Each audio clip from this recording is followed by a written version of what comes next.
Hello, જાગૃત આવાજમાં તમારું સ્વાગત છે. મારું નામ છે ચિંતન અખાણી. કેમ છો બધા?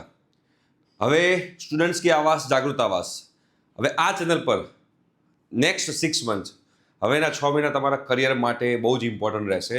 તમને તમારા કરિયર માટેની એક અગત્યની ઇમ્પોર્ટન્ટ ઇન્ફોર્મેશન તમને બેટા આ ચેનલ પર મળતી રહેશે.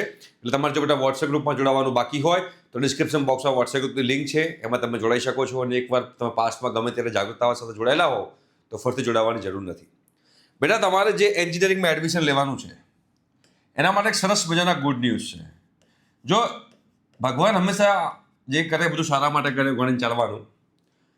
એવું વાત ચાલતી હતી કે મેરિટ ઉપર જશે કે જે બી XYZ રીઝન મેરિટ ઉપર જશે એવી વાત હતી. પણ Gujarati number 1 college, Gujarati number 1 કોલેજની અંદર 2 બીજી બ્રાન્ચ ખુલી છે. અને આ જે 2 બીજી બ્રાન્ચ ખુલી છે એના કારણે ઓવરઓલ મેરિટ પાછું ડાઉન થવાના ચાન્સીસ છે. બિકોઝ ટોપની કોલેજમાં બ્રાન્ચ ખુલે એટલે ત્યાં આગળ છોકરાઓ એબ્ઝોર્બ થાય, ત્યાં આગળ છોકરાઓ એડમિશન લે એટલે ધીમે ધીમે પાછું કટ ઓફ જે છે નીચે આવે. રાઈટ? કઈ કોલેજની વાત કરી રહ્યો છું બેટા? DAIICT, ધીરુભાઈ અંબાણીની જે કોલેજ છે, ગાંધીનગરમાં આવેલી કોલેજ છે, ગુજરાતી નંબર 1 કોલેજ કહેવાય, જેની અંદર 2 બ્રાન્ચ બીજી ખુલી છે. અત્યાર સુધી બેટા એની અંદર 3 બ્રાન્ચ હતી, 4 બ્રાન્ચ હતી, 4 બ્રાન્ચ. એક હતી MNC એટલે કે મેથેમેટિક્સ એન્ડ કોમ્પ્યુટિંગ, બીજી જે હતી ICT એટલે કે ઇન્ફોર્મેશન એન્ડ કમ્યુનિકેશન ટેકનોલોજી, ત્રીજી જે હતી ICT with minors in computational science, અને ચોથી જે હતી એ VLSI હતી એટલે કે વેરી લાર્જ સ્કેલ ઇન્ટિગ્રેશન. આ 4 બ્રાન્ચ હતી DAIICT ની અંદર. હવે એ 4 સિવાય બીજી 2 બ્રાન્ચ એક્સ્ટ્રા ઓપન થઈ છે. તો એમાં સીટ્સ કેટલી છે એ પણ તમને ઇન્ફોર્મ કરીશ. બિકોઝ એ જેટલી સીટ્સ હશે એટલા વધારે સ્ટુડન્ટ્સ, ફોર એક્ઝામ્પલ પહેલા ધીરુભાઈ અંબાણીમાં 100 છોકરાઓ એડમિશન લેતા હતા, એની જગ્યાએ 150 લેશે તો 50 છોકરાઓ ધીરુભાઈ અંબાણીમાં જાય તો એ 50 છોકરાઓની ઘટ નિરમામાં, 50 છોકરાઓની ઘટ LDમાં, MSUમાં, VGECમાં, સારી કોલેજમાં 50 છોકરાઓની ઘટ પડતી જાય. એટલે કે મેરિટ ડાઉન થતું જાય. રાઈટ? એટલે આ વસ્તુ આપણે સમજવાની બહુ જરૂર છે. તો DAIICTમાં બેટા વાત કરીએ તો આ એની વેબસાઇટ છે. હવે એમાં 2 બ્રાન્ચ ઓપન થઈ છે. પહેલી છે BTech CS એન્ડ AI, મતલબ કે computer science and artificial intelligence. BTech એમાં સ્ટાર્ટ કર્યું છે ધીરુભાઈ અંબાણીની કોલેજમાં DAIICTની અંદર.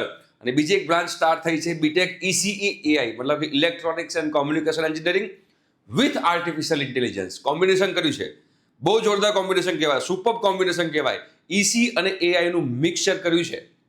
તો આ મિક્સચર જે છે એ બહુ જ કામમાં આવે એવું મિક્સચર છે. રાઈટ? ફ્યુચર જે છે આ કોલેજ એવી છે કે જે ફ્યુચરિસ્ટિક બ્રાન્ચ છે, જેનો સ્કોપ આવવાનો છે એવી બ્રાન્ચ આ લોકો ઇમ્પ્લિમેન્ટ કરી રહ્યા છે. તો હવે આપણે BTech CS અને AI ની વાત કરીએ તેમાં તમને કહીશું તો ટોટલ કેટલી સીટ છે, શું છે. આપણે બંને ઓલ ઇન્ડિયા કેટેગરીમાંથી પણ તમે લોકો એડમિશન લઈ શકો છો, એટલે કે JEE મેઇન્સ થ્રુ પર તમે એડમિશન લઈ શકો છો, અને as well as GUJCET plus બોર્ડના બેઝ પર તમે આમાં એડમિશન લઈ શકો છો. બંનેની સીટ્સ અલગ અલગ છે. એની પહેલાં આપણે આગળ ડિસ્કસ થઈ ગયું છે.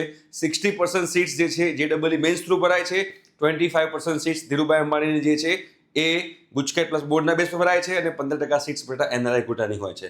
રાઈટ? તો આપણે ઇન્ટેકની વાત કરીએ તો ઇન શોર્ટ તમને કહું કે અહીંયા ઇન્ટેકની પહેલાં વાત કરી દઈએ કે ઇન્ટેક કેટલો છે એટલે આપણને ખબર પડે. Programme structure, placement criteria, selection criteria, fee structure. Okay, અહીંયા બ્રોશરને બધું આપેલું છે. આપણે ઇન્ટેકની વાત કરીએ તો ઇન્ટેક 312 છે બધી બ્રાન્ચમાંથી. પણ નવી બ્રાન્ચ જે ખુલી, નવી બ્રાન્ચની આપણે વાત કરીએ તો નવી બ્રાન્ચમાં 72 + 36 એટલે 108 સીટ ઓલ ઇન્ડિયા કોટામાં ઇન્ક્રીઝ થઈ છે. 108 સીટ જે છે એ તમારી ઓલ ઇન્ડિયામાં કોટામાં ઇન્ક્રીઝ થઈ છે. અને ગુજરાત કેટેગરીમાં એટલે કે જે લોકો ACPC through, GUJCET plus board through admission લેવાના છે એની વાત કરીએ તો એમાં 30 ને 15 45 45 સીટ્સ જે છે એ ગુજકેટ પ્લસ બોર્ડની સીટ્સમાં ઇન્ક્રીઝ થઈ છે. 108 સીટ જે લોકો JEE મેઇન્સ થ્રુ એડમિશન લેવાના હતા એમાં ઇન્ક્રીઝ થઈ છે. એટલે 108 વત્તા 45 કેટલા થાય? 153 સીટ્સ એક્સ્ટ્રા DAIICTમાં એન્ટર થઈ છે. હવે આ 153 સીટનો ઇમ્પેક્ટ બહુ મોટો કહી શકાય ઉપરના લેવલ પર. એટલે જે લોકો 1-2 માર્ક માટે નિર્માણમાં રહી જતા હતા, 1-2 માર્કમાં LDમાં, MSUમાં, VGECમાં જે ટોપની કોલેજો છે એમાં રહી જતા હતા, એ ચાન્સીસ છે કે આ વખતે લાસ્ટ ટાઈમ જે કટ ઓફ હતો એના કરતાં કટ ઓફ ડાઉન થશે આ 150 સીટોના કારણે. પોસિબિલિટી બતાવી રહ્યો છું. રાઈટ? તો આ તમારા માટે ગુડ ન્યૂઝ કહી શકાય કે પહેલા બેટા જે 4 બ્રાન્ચ હતી એના જગ્યાએ DAIICTમાં 6 બ્રાન્ચ છે. પ્લેસમેન્ટ તો સરસ જ છે, એમાં તો કોઈ છે જ નહીં વિચારવા જેવું. તો આ વસ્તુ ધ્યાનમાં રાખજો. અને આવી બધી જ નાની ઇન્ફોર્મેશન તમને લોકોને જાગૃત આવાજની ચેનલમાં મળતી રહેશે. બિકોઝ જાગૃત આવાજ ઇઝ સ્ટુડન્ટ્સ કી આવાજ. તમારા કરિયરનો સવાલ છે, તમારા કરિયરની એક પણ વસ્તુ જે છે એ મિસ નહીં થવા દઈએ, એની અમારી જવાબદારી છે. ઠીક છે, thank you so much, bye. આવી કોઈ ઇન્ફોર્મેશન મળશે તો ચેનલ પર વિડીયો આવતા રહેશે. ઠીક છે, થેન્ક યુ.